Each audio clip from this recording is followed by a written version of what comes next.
Good morning প্রিয় দর্শক, আমি এখন 11:30 কাঞ্চনজঙ্ঘা এক্সপ্রেসে আমি শিয়ালদা নিউ যাবো। ওখান থেকে আমি কালকে সকালে বেরিয়ে যাব গ্যাংটক।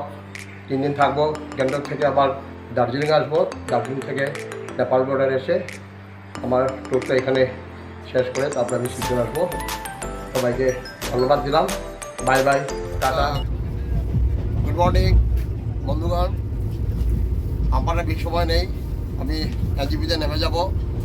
আর আমার সাথে যে 3 জনকে দেখতে পেয়েছেন তারা আমাদের কাছাড়ের কোন জায়গা লক্ষ্মীপুরের 3 জন বন্ধু। ওনারা কলকাতা যাচ্ছেন আর আমি সাবিং মেশিন, সেলাই মেশিন, আপনাদের এখান থেকে গ্যাংটক যাবো। গ্যাংটক যাওয়ার পর আমি ভিডিওর মাধ্যমে আপনাদেরকে সব কিছু জানাবো। আপনারা আমার ভিডিও দেখবেন। ধন্যবাদ, টাটা, বাই বাই।